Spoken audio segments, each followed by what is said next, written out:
Hey everyone, Tony Martinez here. Welcome, welcome, welcome. Thanks for joining me. It's been a while since I do one of these, but I always enjoy sharing the message of expanding one's inventory by including pre-foreclosures in the mix. I can already tell by the cameras and the folks that are here that we have some folks that are current CDPEs. And if you don't know what a CDPE is, trust me, you will know by the end of this session.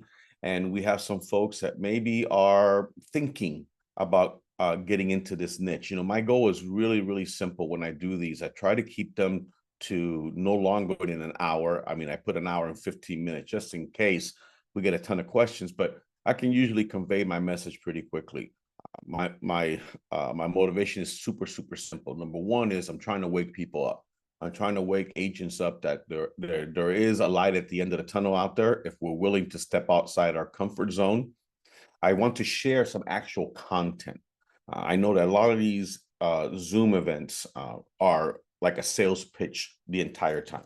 And look, I'm an unapologetic capitalist. I am a salesperson. My goal is to motivate you to maybe want to join our community, our network of certified distressed property experts. But the way I do it is if I'm going to give you, I don't know, 55 minutes of solid content, I don't think that me spending 5 minutes sharing with you how you can join us is such a bad thing. And I always make it worth your while because I want to reward you for being on the call by offering a little special incentive. What we're seeing is that the Zoom approach continues to be an incredible way of reaching a very broad audience. But what we're seeing is more and more agents will register for an event and not actually attend a Zoom. Maybe I think the assumption automatically is, well, they're going to record it and they're going to send it to me. And, I guess that's okay as long as the message is getting seen. The other thing I want to warn you is that I have reached a point in time in my career, in my life, that I don't really have much of a filter. I just kind of tell it like it is. I think most people will appreciate that. But there are some people that say, how dare you? How dare you say that? Look, again, I'm going to tell it like it is. Hopefully you appreciate where I'm coming from. If not, I've already apologized in advance. A little bit about myself, as you can tell by my last name, I'm Irish. Just kidding. I am one of you. I am a licensed real estate professional. I used to say I'm a licensed real estate broker, but now I'm a broker associate. I went from being the owner of an independent, a very decent sized independent office, to now my wife and I have made a decision to become team leaders of a mega team. So a little bit change in my position, but I'm out there. I'm with you every single day. I bought the CDP 3 years ago. To some of you, that's ancient news. To some of you, like, huh? I didn't even know that it was sold. Every single day, we get an email from someone saying, "I think I'm a COPD," and I go, "No. You think that you might be a CDPE?" And we look it up and say, "I didn't know the CDPE went away. It did," and I might share a little bit of that information with you just a bit. I've trained a ton of people. This is my passion. I'll be really honest with you. I head and shoulders enjoy teaching much more than I do the practice of real estate. It's just I have a feeling, I just feel like God gave me a gift and I use it to influence and impact as many people as I can. Would you agree with this statement? If you agree with this statement, give me a thumbs up in the chat area right now. The struggle is absolutely real. So let's get real here for a second, right? Because I know that there's a lot of smoke being blown out there. A lot of companies are going to try to put their best foot forward and all this stuff like that. It's a tough market. I know many real estate agents that this is their worst production year ever. All right. And if it's not their worst year, it's damn close. All right. I've seen a lot of independent brokers go under. I mean, that wasn't our situation. I'm always very transparent. I just, I felt it was time for a difference. But a lot of my agents are hurting. I'm not going to kid you. A lot of my agents are hurting. And that is because 2021 spoiled us. 2021 was such an aberration, and a lot of folks went into 2022 thinking it was going to continue. And you know what happened? It did not. and it has progressively gotten worse. We went from 6 million units to 5 million units to 4 million units sold. You know that this year, 2024, it is projected that we're going to end up with probably no more than 3.7 million units sold. And that is not a healthy market. We need to be at least at 5 million for it to be a healthy market. So it's kind of chaotic right now. Now, to add to the chaos, on August 17th, all the new rules went into play with NAR and the buyer broker agreement and the issue of compensation. And I think that for the most part, real estate agents just lost their minds. They just lost their minds.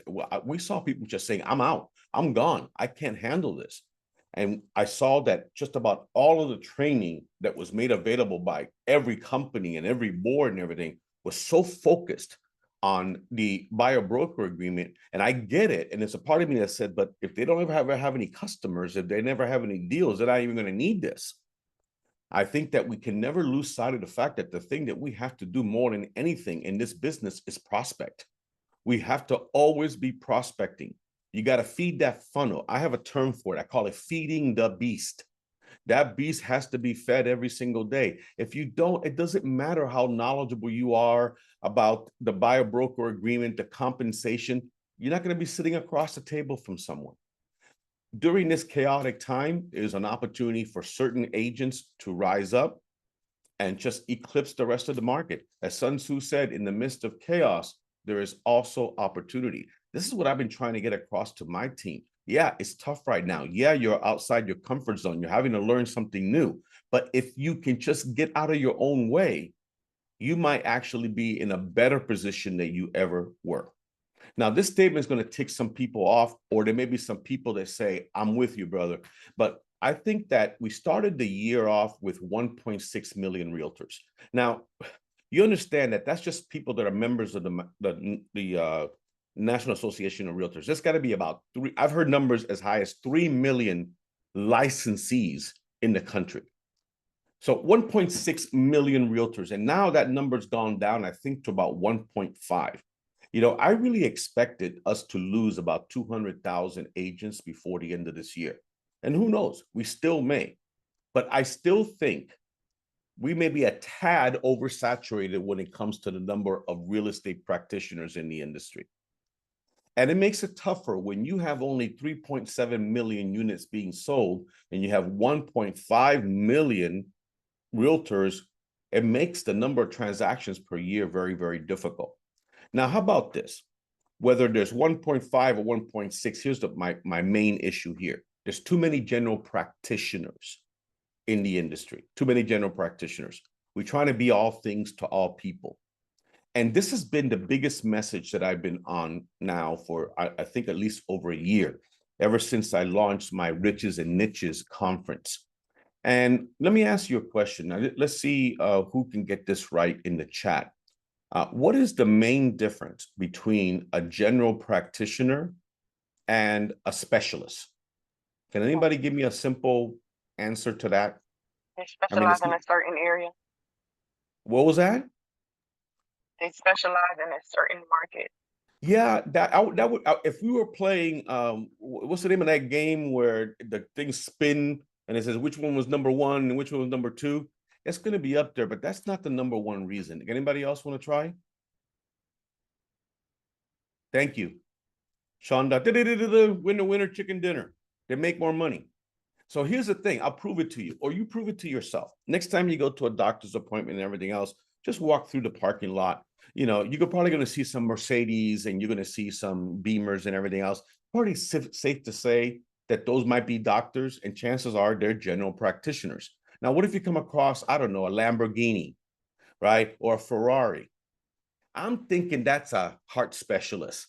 I'm thinking that is a brain surgeon. They make more. That's just the bottom line, is they make more.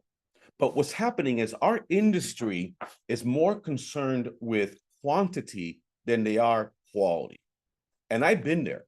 When I was a broker owner, I hired agents simply because they fogged the mirror.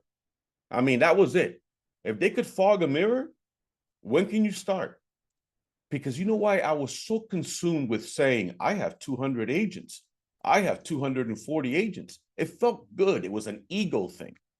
And when I realized is that's not good for the industry, and it's not good for the people that are really in this business to make it work. One more thing I'll say about this is that I don't care if you're full-time or part-time. You know for a fact that the vast majority of real estate professionals nowadays are part-timers. Okay, that's a separate issue. But what I can't stand are hobbyists. I think that whether you are a full-time or part-time, I've seen part-time agents in my team make six figures, right? So I don't think it's about the hours you have to put into the business. It's what you do with those hours. Would you agree? But the problem is we have too many hobbyists. These are the folks that are going to make a sale once a year, and that's a family member or a friend that says, hey, can you help me? So for all these things that are going on right now, I'm on a mission, right? And the mission is specialization. It's a key to success. If you really want to get out of this funk that the industry is in right now, you need to look for niches that you can specialize in. And that's a phrase that I coined. In fact, I trademarked it, Riches and Niches Conference. And I'm actually going to be touring the country talking about several different niches that you can get involved in. But today we're going to talk about one in particular. Now, I'm also a big proponent that when you combine education with specialization, you make more money. You know, I'm proud that our designation is approved by REMAX and on REMAX University. And they shared this slide with me, and I was very happy to see that among their associates that have certifications and designations, this was their average income. And when you see the CDP in third position at 194,000 a year, I can live with that. How many of you could live with that? Now, you have to understand something. Just because you sit in the garage all day long doesn't make you a Chevy. Just because you have the designation doesn't mean you're going to make money. It's the application of this. But I truly, truly believe that agents that are committed to really learning and understanding a particular area, a specialization, they're going to be better than the other agents. Would you agree with this? That being a listing agent now, more than ever, is one of the most important things you can do right now. More important than ever before. See, we know that. We've heard that ever since real estate school. But why aren't more real estate agents good listing agents, right? And that's because they take the wrong approach. Let's see if you agree with this statement. Our job is not to motivate sellers to sell or buyers to buy. You go to somebody right now, one of the biggest issues we have in our industry is you got people that want to sell, but they have a 2.5%, 3% mortgage, right? And they don't want to sell and buy again and get 6.5%. All right. So when that's their issue, you're going to go to classes, and the wannabe, coaches and everything out there are going to tell you this amazing, dialogue and all that. I think that's crap. Here's the bottom line. I wouldn't move. I wouldn't sell. So here's the thing. Here we are. Agents are trying to see, can I come up with the right script to motivate that person to sell? No, forget that noise. Our job is not to motivate them to sell or buy. You know what it is? Our job is to identify motivated sellers and buyers. Would you agree with that? Give me a thumbs up. So then if you agree with that, then how do you do this? Well, you start exploring the areas that the other agents are ignoring. My specialty of all is pre-foreclosures. Pre-foreclosures are low-hanging fruit. They're there, ready for the picking, ready to be picked up, and the typical real estate agent avoids it like the plague. Why? Because this is the typical real estate agent. This is the typical real estate broker, the typical real estate manager. Let me tell you something. I've been to classes where I talk to people and I says, look, I got to tell you something right now. I'm going to prepare you. I'm going to teach you how to do A, B, and C. Now, you always should go back and speak with your broker and see how they feel about you engaging in this area. Don't be surprised if the broker tries to talk you out of it. And they say, why would they do that? Well, narrow-mindedness, but how about this? Maybe, just maybe, they're afraid that if you go into pre-foreclosures and you have issues and questions, since they don't know anything about it themselves, they're not going to be able to help you. And they're just trying to avoid that issue from coming up. I go, okay, you know how many calls I've gotten afterward from agents saying, you were right. When can I come join your company? When can I come join your team? Because that's the reality is the typical real estate broker out there thinks that everything is hunky-dory, everything is okay. And it's not. Now, let's go ahead and put this in perspective. I was around in 2008 when the world came to an end. Debbie was, I'm sure a few other folks here, we knew how many foreclosures and short sales happened back in the day. And we are nowhere near those numbers now.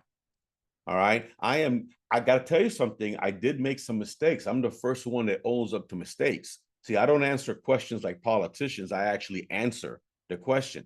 And people say, do you think that maybe, Tony, you went a little too much gloom and doom when you got the designation? You were kind of trying to get people scared about the next wave. I go, yeah, I did make that mistake. Now, why? I truly felt that it was going to happen. And I still think we're in for some rough waters. It's just taking longer for it to develop. But my message has softened now. My message is not about expect the wave. It's more about help the people that are going through it right now. It doesn't matter what kind of market you're in. Bad things happen to good people. There are people right now that are hurting. It's just that if this is an area that you haven't paid attention to, you just haven't seen the opportunity. Now, here's the thing I got to make sure you write this down. I am not an REO specialist.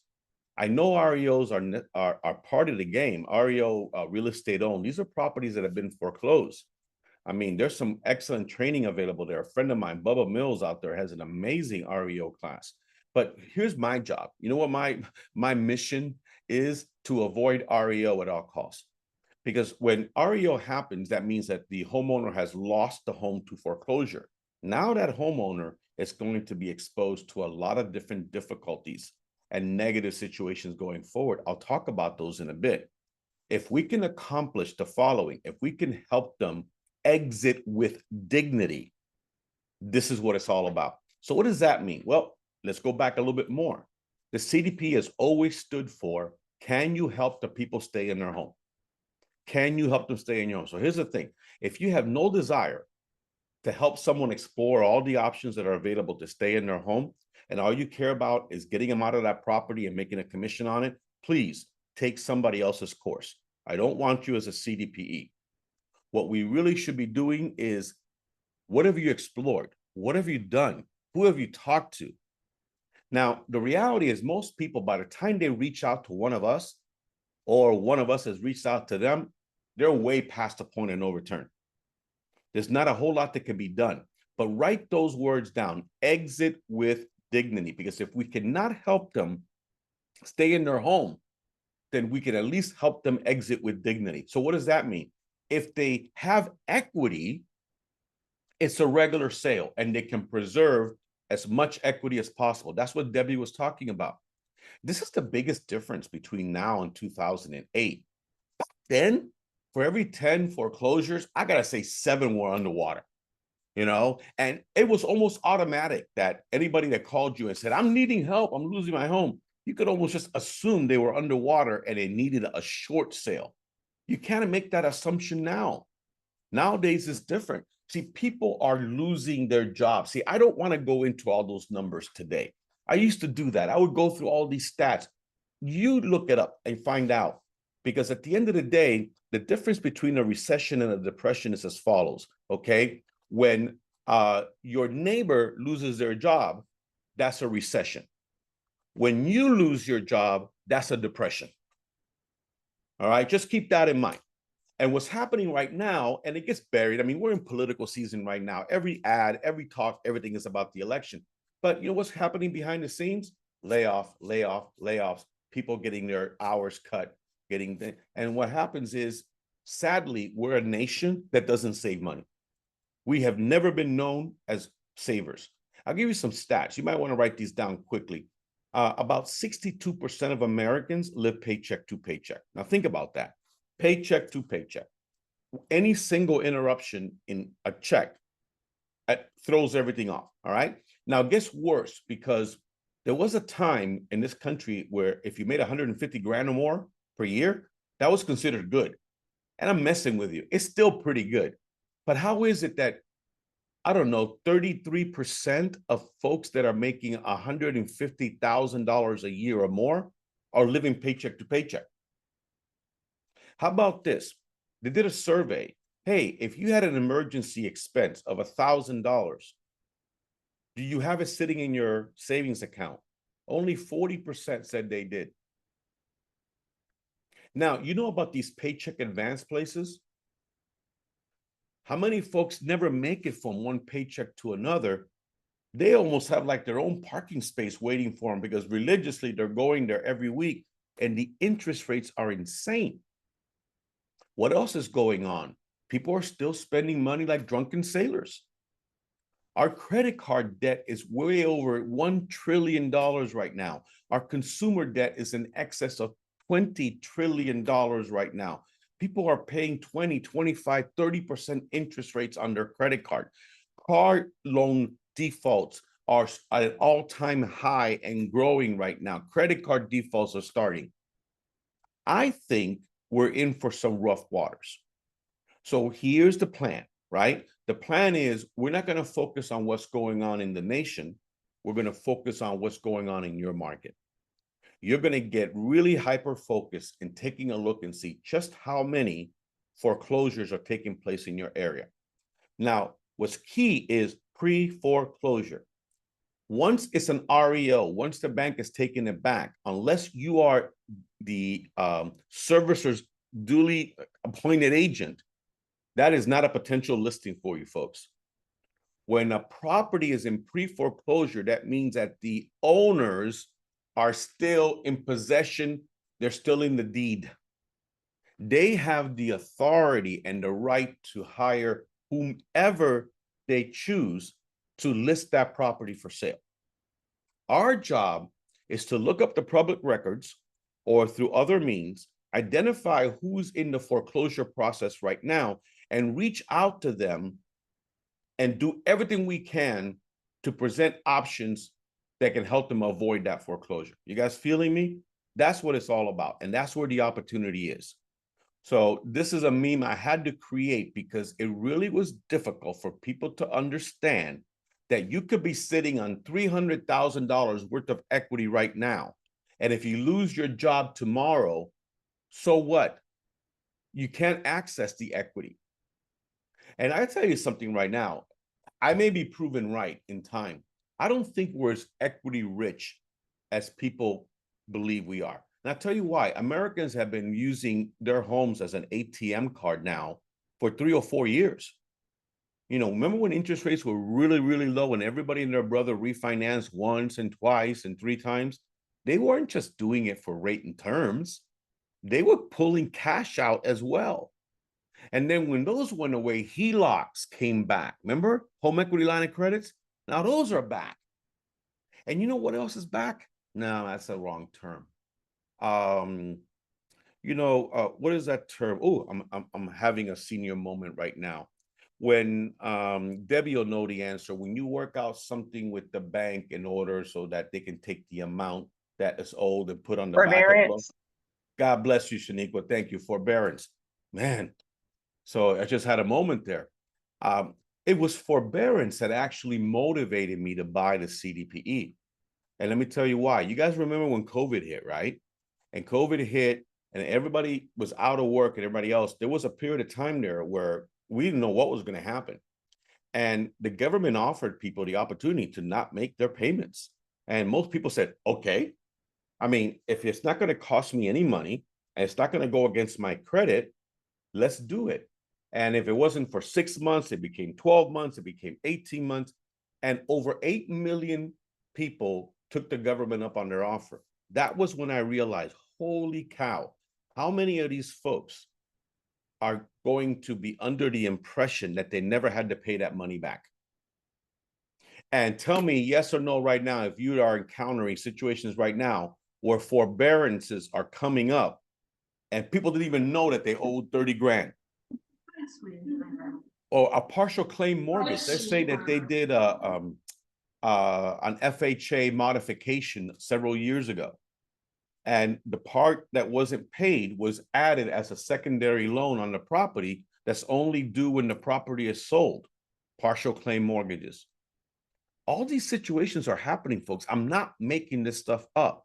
The only difference between now and 2008 is quantity. It's just the number of these events that are happening.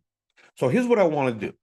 And it's kind of a little slide thing that I do, but I figure if I can educate you by showing you content or through the content that I include in my course, that you might think, man, this course sounds like a pretty good thing. Well, one of the things I teach early in the course, whether you're taking it online or live and in person or by Zoom, it's imperative that you understand what the consequences to foreclosure is or are. Because when somebody is being irrational and purely emotional, and that's the typical distressed homeowner, they're losing their minds. Why not? They're losing their house. They may be losing their families, all this kind of stuff, their marriage. They're not necessarily thinking straight. You have to go in there and say, I get it, but have you given any thought to this? I always say, folks, commit what I'm about to teach you to memory, because every single one of these things that you remember and can recite is like having another arrow in your quiver. You're better prepared. So let's start with, hey, the last thing you want to do is let the bank foreclose on your property. Well, why is that? Well, it's going to wreak havoc on your credit report. Do you know that a foreclosure will stay on your credit report for up to 7 years? That's true. You know what's worse? Bankruptcy. That's 10 years. You know what's common? Both. They have a foreclosure and a bankruptcy. Talk about double trouble. Now, here's the thing. I'm a big believer in the carrot or the stick approach to selling. Who was it? Tony Robbins or someone who knows that said that human beings, mankind is motivated by two things: obtaining pleasure and avoiding pain. I go, all right, that makes sense. I'm trying to get them to avoid this pain. Hey man, you don't want them to screw up your credit for 7 years. They might easily come back and say, I don't care, man. I could care less. I'll pay everything cash. There you go. The typical real estate agent might say, oh, they got me there. They stumped me. But what about the carrot approach? I'll say to them, okay, I get it. But let me ask you this. Do you think you ever want to be a homeowner again at some point in time in your future? Or do you simply want to rent for the rest of your life? What do you think they're going to say? Well, no, of course, I would like to be able to buy again at some point in time. I go, I figured you say that. So let me ask you one more thing.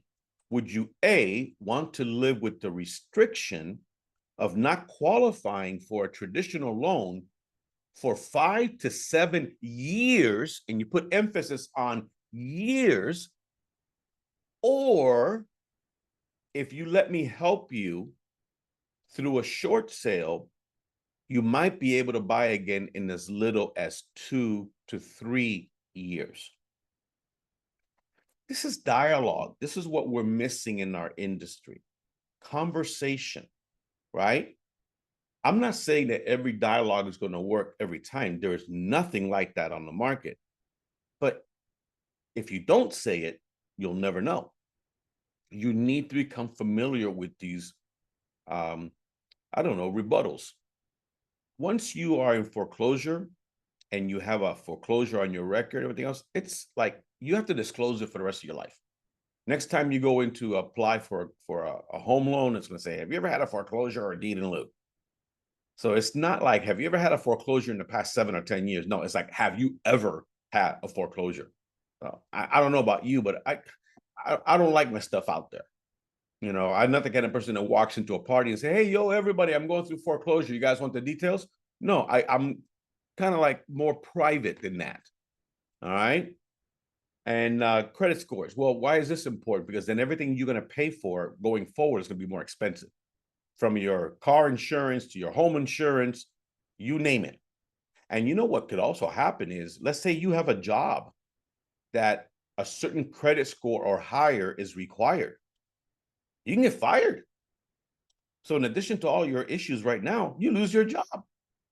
How is that a good thing?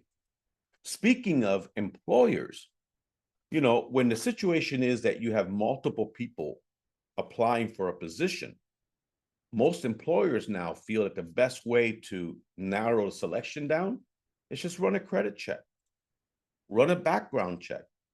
And then guess what happens? People with bankruptcies and foreclosures, they may just automatically exclude themselves from the running. Now, you know what jobs especially are subject to that? Ones that deal with money. Try to become a bank teller with a foreclosure on your record. Try to work for a title company or escrow company with a bankruptcy on your record. These are the things that people just simply don't think about. And you know what? It can get worse because security clearances. Man, I was up in Virginia, and I mean, my gosh, that is military country right there. Every other person must have a security clearance there, whether you're in the military or you're a contractor working with the military. What happens to their security clearance if they have a foreclosure on their record? It might nullify it. And what we have found, you can't guarantee it. You have to be very clear and say, hold on a second. You said, what do you do for a living? You do this. Hey, don't you have security clearances? Yeah. Have you spoken with HR about what could happen if you have this on your record? Have you spoken with your commanding officer to see what could happen to your position if you have this on your record? And it's amazing how many people don't even think about this, and they're in the military. They're the ones with the clearance. But then you're the one that brings this up, and all of a sudden, you have their attention. That one tip alone, I think, is worth the price of admission. And when properly used in a presentation, it can probably give you a tremendous chance of getting that listing. All right. Now, this doesn't apply in every state, but it applies in a lot of states, most states. The potential for a deficiency judgment. So what the heck does that mean? All right, you lose your home. That's bad enough. But what if the bank or banks can now sue you to recover what they lost? That makes it worse, doesn't it? That's insult to injury. Here's what your homework assignment is. You ready? You need to go ahead and look up to see if your state is a deficiency state. Not all states are, but this is critical because this becomes a bad mama jamma arrow in your quiver. Real simple. So why am I bringing this up? Well, here's what happens, right? Someone goes through foreclosure. There's no advocate.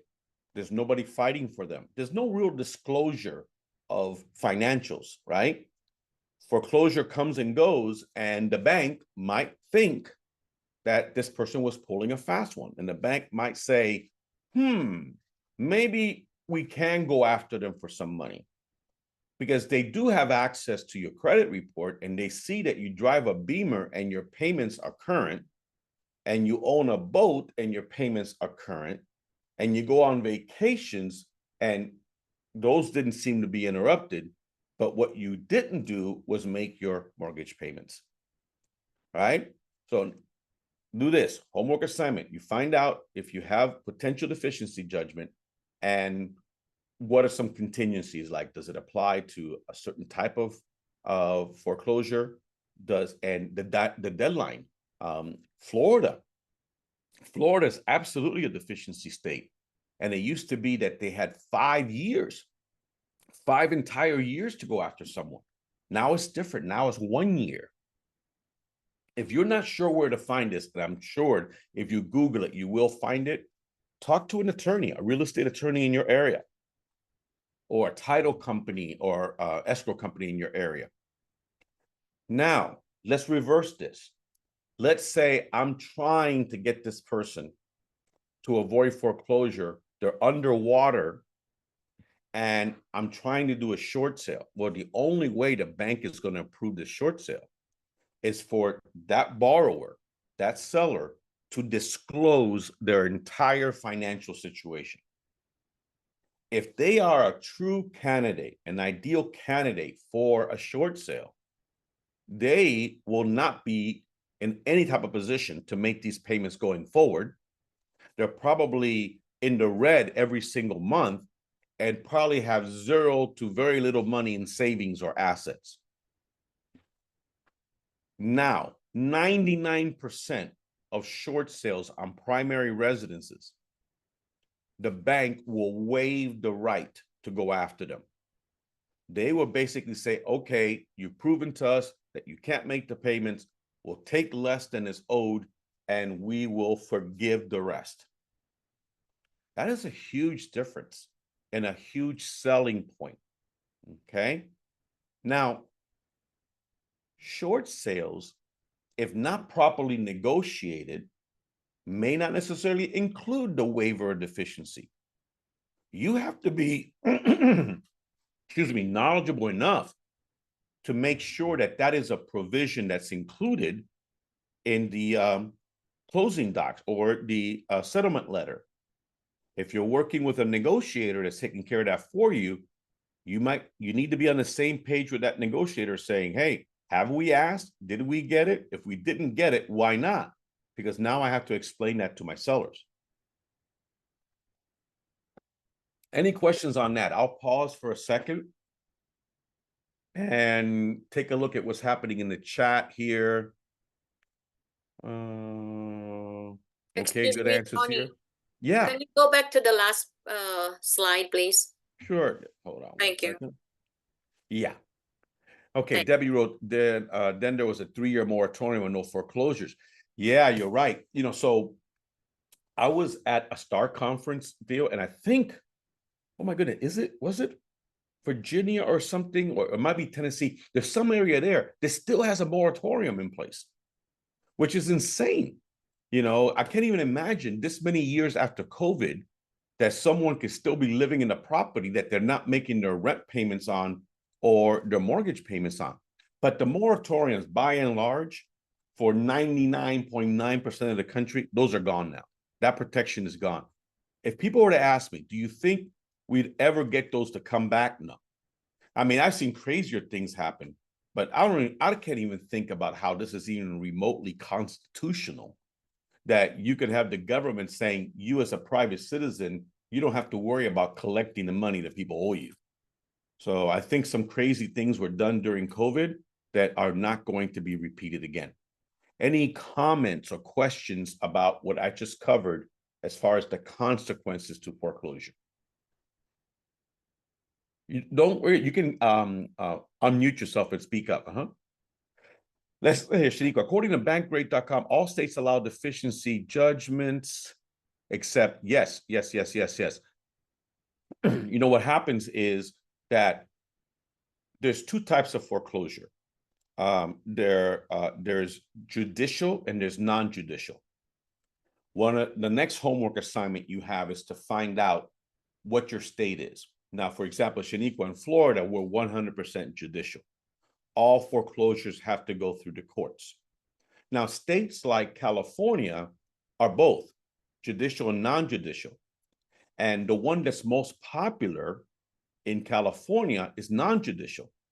With one reason is that they forfeit the right. In other words, if a bank does a non-judicial foreclosure in California, they cannot go after the sellers for a deficiency judgment. That's good for the sellers, but there is no redemption period. So the seller has to leave the property right away. So you have to look at that kind of stuff.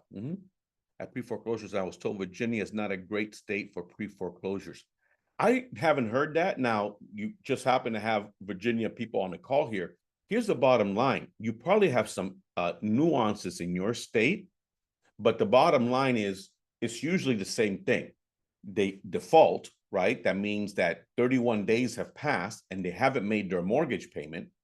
And then what happens is, I don't know if you know this, but federal law requires that the servicers have to wait for that borrower to be at least 120 days in default. 120 days in default. 4 months, right? And even then, it doesn't mean that they're going to start right away with foreclosure activity. That's your magic period right there. That's your time area right there to engage them. That's when you engage them and you find out if they're a candidate to be able to stay in their property, or if they're not, then you can begin the process of listing the property for sale. Yes, it is being recorded and this will be sent out to everyone that registered for this call. Should the CPA who prepares a Form 982 also already prepare the hardship letter for the seller? That's a great question. So let's back up a second because there's at least one person on the call that said Form 980 who? So let's back up. Way before you get to the point of needing the 982, you need to prepare the short sale package. The short sale package has to be prepared and sent to the lender with all of the documentation necessary for them to make an educated decision on whether to lose money or not. Part of the package is the hardship letter. So that needs to be included that early on. You are not going to have the 982 prepared that early on. The 982 is going to come after the fact. The hardship letter should be prepared by the seller, never by you, because now you're practicing law. You can give them templates. My God, you know who can create the most amazing hardship letter in the world? ChatGPT. ChatGPT, that's my buddy, man. I don't even have to know English anymore. I just go in there and say these words for me. And all of a sudden, I'm the smartest guy in the world. So yeah, make sure that you don't put your fingerprints anywhere on that. Now, after the foreclosure happens and after hopefully the bank forgives the money, the person potentially owes taxes on that money. Because in our system, our government, forgiven debt is taxable income. What happens to those folks? Well, they may qualify for exemption, QPRI. There is a new law in place now that certain people that qualify might get exemption on these taxes. These are not questions for you to answer. These are questions for your CPA, or better yet, your tax professional on your team to answer. But it is a very real possibility that they're going to owe taxes, right? Now, when everything falls apart and they don't qualify for anything, they might qualify for insolvency. Insolvency is a very fancy word for broke.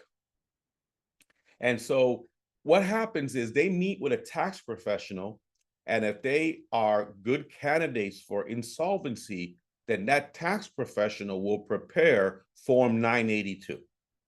Make sense? Woohoo! Now, there's two different types of scenarios you're going to come across. Someone is behind on their payments, facing foreclosure, and has equity. You know what the good news about that is? That's a regular sale. Now think about this for a second. The only thing you have to worry about in that scenario, write this down, is running out of time. That's the only thing you have to worry about, because if they have equity, that means that there is no short sale. There is no paperwork. There is no please, please, please, none of that nonsense. You just have to make sure you close it before the bank takes the house away. Now, as I say that, make sure you have done your lien searches and you know for a fact that there's no other liens or loans out there that can come up as a surprise. In fact, I'm going to give you a bonus right now. Right now, this very moment, there's a listing, there's an agent taking a listing somewhere in this country that thinks it's a regular sale.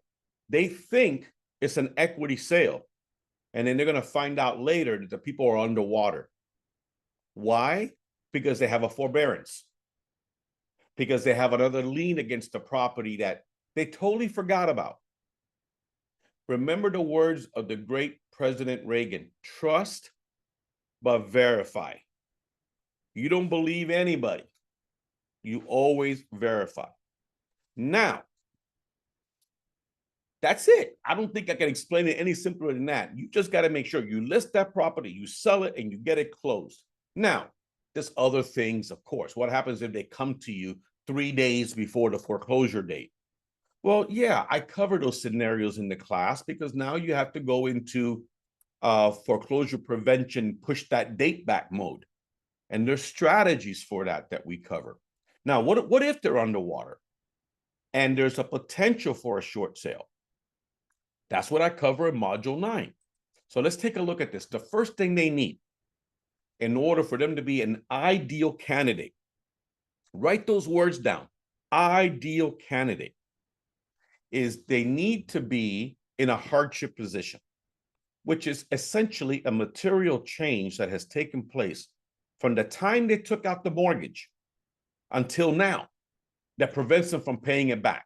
You feel me?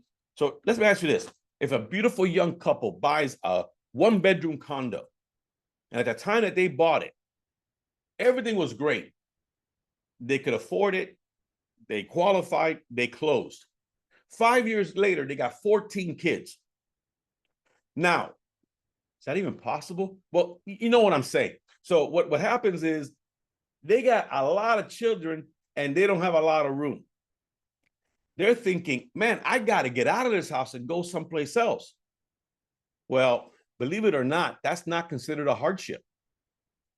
That's considered poor planning, but it's not a hardship. Now, a hardship is they kicked you out of your job or they reduced your income. You're going through a separation or a divorce. Remember earlier I mentioned look for people that have to sell? Usually divorce and separation scenarios, they have to sell, right? Medical emergencies, sudden illness, death, bankruptcy, business closure. Now, believe it or not, people's mortgage payments are going up. Now you're thinking that's impossible.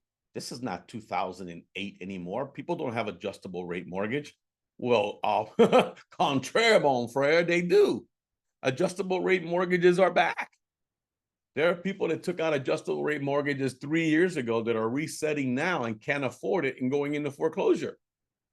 But let me tell you what, even if they're in a fixed mortgage, you know what's going up? Association. You know what's going up? Insurance. You know what's going up? Property taxes. You know what's going up? Utilities, cost of living. We got people that are being stretched to the very most that they can. You live in Florida right now, you know what I'm talking about. I don't even want to think about what's going to happen to our insurance rates with 2 hurricanes coming through in 2 weeks.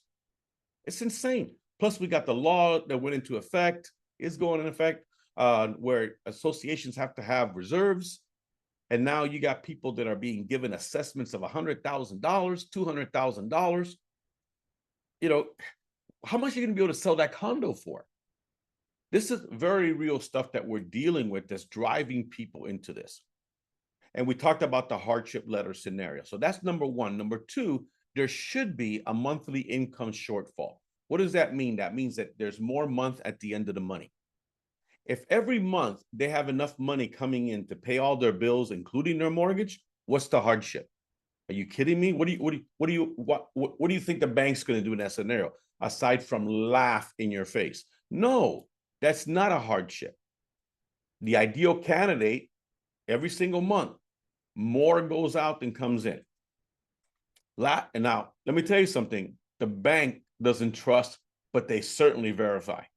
You know, everything that needs to be provided in order to make the argument that these folks truly are in a bad situation, the seller has to be willing to provide. When you are taking a short sale listing, and I tell you something, I walk you through the entire listing presentation in my course. One of the key things to do is if you see any red flags at all about any seller that's not willing to cooperate fully with disclosure, that's your ticket out of there. You got to get out of there. Don't take that listing. Remember, insolvency, broke. The ideal candidate should not be sitting on a tremendous stack of money. Now, how much is that? I don't know. I mean, people have said, Tony, if I have $5,000 in my savings account, do you think they'll say no? I go, look, I can't speak for the bank, but the bank understands that you're going to need to move out at some point, and you're going to need first, last, and security. I don't think that's going to be an issue. Now, what if they say, Tony, I got 50 grand in a savings account? Is the bank going to have an issue? Here's what I'm going to teach you right now. Ready? Do this. Inhale, just like that. You remember that from the class, right? Shanique, what you do? Because you're going to say, $50,000? Okay, yeah, I think they may have a big problem with that because their first question to you is, why are you behind on your mortgage payments if you got 50 grand sitting in a savings account? So there's some things that we are going to encounter that Arsenio Hall would say, things that make you go, how could this be? Now, the biggest question that comes up is, what about IRAs and 401ks? Ah, they're protected. The banks cannot seize that money. They can't seize it, but it doesn't mean that the bank can't factor it into their decision making. So some of these folks may, I repeat, may have to do some kind of contribution. All right, look, I've been having a good time. I've probably gone a little bit longer in sharing more. And that's why I did this for an hour and 15 minutes, because every now and then the Holy Spirit gets inside me and I just start teaching and I forget that there's a clock. But now it's time to just give away some ideas on how you can grow your business, because at the end of the day, all this knowledge is nothing if you're not feeding that beast. You have to go ahead and feed the beast. So let's start with, if you are a CDPE, and I know some of you are, shame, shame, shame, shame if you're not advertising yourself as a CDPE on everything. The logos on your card, on your website, on your signature, on your social media. You know, this industry has a lot of secret agents in it. And a lot of secret agents are in my CDPE. So I'm always about show off the logo, show off the initials. And the initials themselves mean nothing. I've had folks, what does CDPE stand for? What does GRI stand for? What's SOB stand for? I mean, a lot of things there that the consumer doesn't even know. So, you know, underneath put certified distressed property expert, right? So here's the thing, pre-foreclosures, start by working backwards. Really quickly, take a sheet of paper and draw 3 columns. Column A, B, and C. This is right from my class, A, B, and C. At the top of A, put 70, on B, put 20, and C, put 10, 70, 20, 10. Your A column, 70% of your time, is going to be focused on properties that have an auction date or a sale date first. Because here's how people work. They will wait until the absolute last minute to list with you, because in addition to all the bad things that are happening, one good thing is happening. They're not paying rent. And when they do decide to sell the property, they got to move and they're going to have to start paying rent. So here's the thing. When you focus on people that already have a sale date, they have the least amount of time and the least amount of excuses. You feel me? Work on them first. And that information is public record right there in your courthouse information. Now, your B column are people that are officially in foreclosure, but they don't have a sale date yet. So what happens is that could change overnight. They can go from B to A, but for right now, it's critical, but not severely critical. So here's my bottom line. If you're going to spend 10 hours a week working on distressed properties, I don't even begin to profess that you should spend 40 or 50 hours a week. No, you got to split your time up. But if you're going to spend 10 hours a week on distressed property, 7 of those hours should be knocking on doors and calling people that already have a sale date saying, what are you going to do when they come for you? Okay, and then 20% we talked about. The last 10%, well, these are folks you don't know, because it's not public record just because they're behind on their payments, not public record. These are the people you have to reach through referrals. These are the people that you have to reach through your social media. Now, you can buy lists. You can buy from Redex, Landvoice, all these companies will sell you these lists, and that includes phone numbers that are scrubbed against the do not call list. That's very important. It can include email addresses, all that stuff. So how about short-term rentals? Remember when they were the biggest thing out there? Do you know a lot of markets are saturated? Do you know that a lot of cities are basically outlawing them? States are outlawing them. Countries are outlawing them. I think that this might be a golden opportunity for you to take a look at just how many Airbnb properties are out there.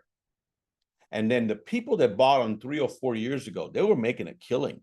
But now the economy is slowing down. this oversaturated. And guess what?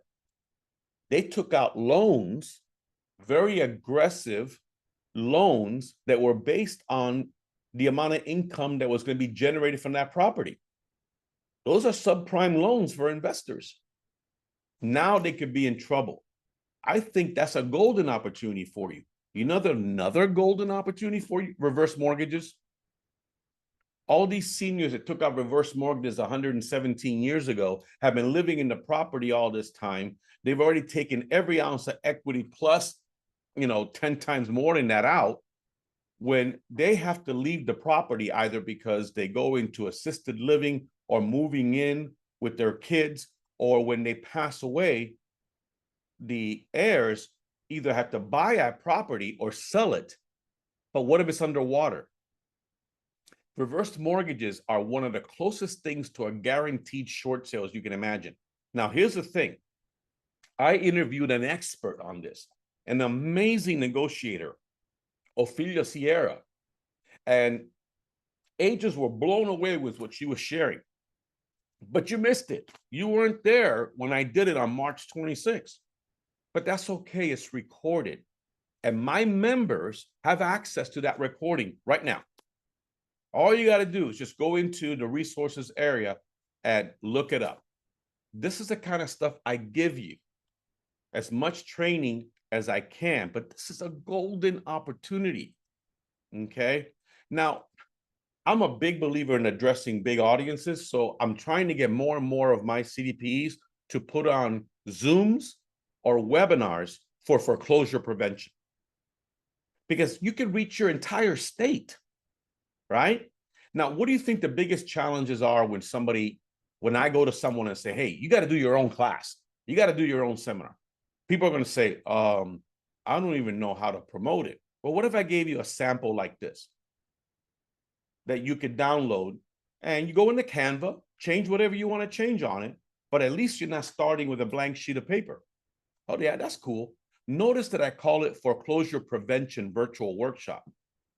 Because if I called it Come Learn About Short Sales, the only people that would be there would be agents. Notice how I mentioned the 6 most powerful words in this area. Foreclosure is not the only option. Foreclosure is not the only option. That should be on everything you do. Know your rights, know your options. If you need immediate assistance, here's my cell phone. Now, you probably have designers that can do a much better job than this, but at least you have something to start with. All right, so you say, okay, Tony, so that's cool. So basically, you're giving me the marketing piece, but I still have an issue. I go, what's your problem? I don't know what to say. I don't have a PowerPoint. Oh, I have one. I'll give it to you. Really? Yeah. And then guess what? The last one that I did for consumers, I recorded. And I have that recording also in my resource area. Now I've addressed all 3 of your concerns. You have the marketing, you have the PowerPoint, and you have my recording of me going through that PowerPoint that you can play over and over and over again until you feel comfortable doing it. That is a member benefit. So if you're a CDP now and you haven't used that, shame on you. Change it. But if you want to be a CDP, I'm giving you some pretty good reasons. Now, here's the proof in the pudding. This young man is killing it, absolutely killing it. Does this flyer look familiar to you? He's doing this foreclosure seminar, learn your options to avoid foreclosure.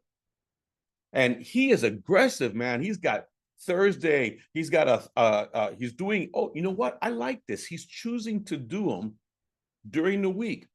This next one I'm going to do, I'm going to do during the week. Some people say, is a weekend better? I don't think so. People are distracted on the weekends and kids have ball games and everything else. And people say, should I do it live and in person? No, don't do it live and in person. Do it via Zoom. Because even if there's only 3 people there, you record it and it keeps on selling for you.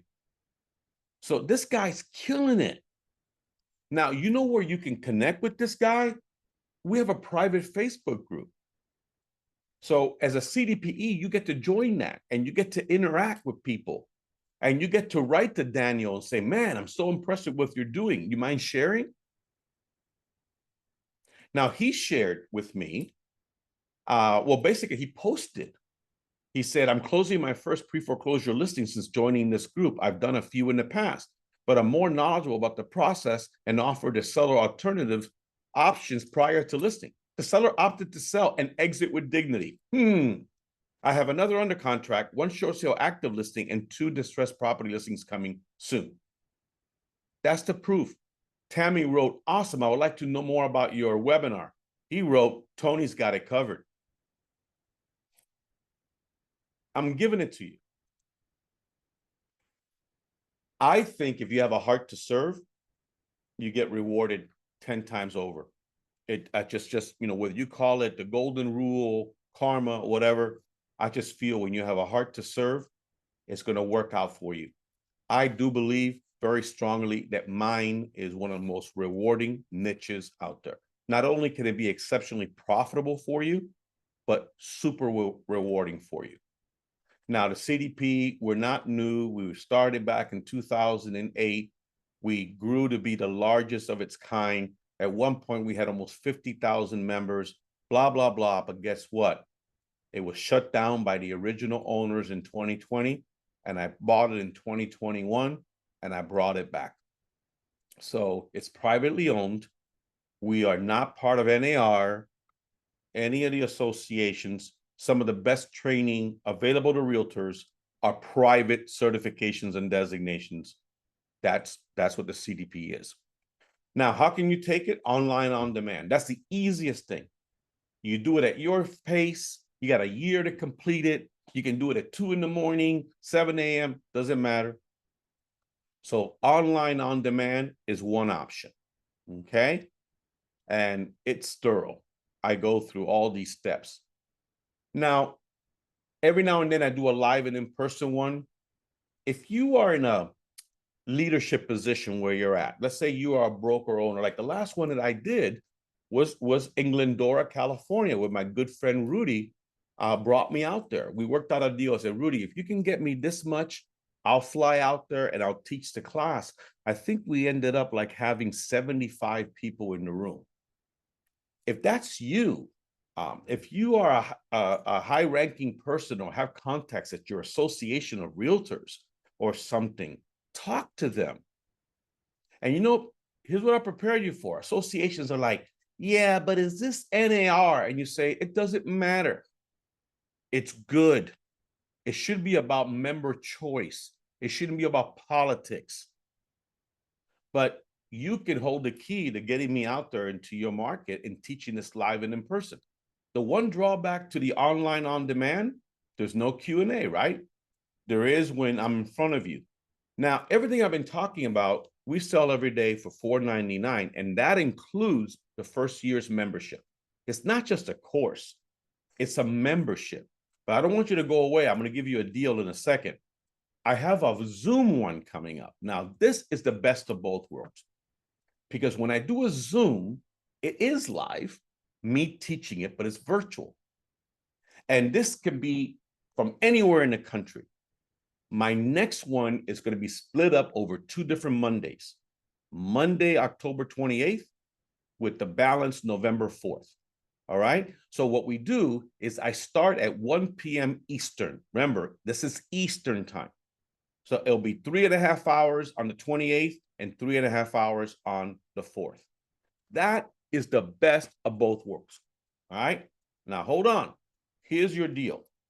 The first 10 that go to cdpedesignation.com and select either the online or the Zoom and enter coupon code Zoom100, no spaces, you get $100 off. But wait, there's more. I had to say that, right, Barry? How about this? I'll give you a 2-for-1. Regardless of which one you sign up for, let's say you sign up for the online on demand because you don't want to wait to the 28th. You want to start now. That's cool. You can still be on my Zoom as well. Isn't that the best of both worlds? If I were you, I would knock out the online one And then when you go through the Zoom one, you're even better prepared to ask me questions live when I'm there in front of you. 2 for 1, folks. For the first 10 to sign up, you go to cdpdesignation.com, you select the item you want. Jeanette, who is on the call with me here, she's my customer service manager. She'll know that anybody that comes through with this purchase code, they're given a 2 for 1 scenario.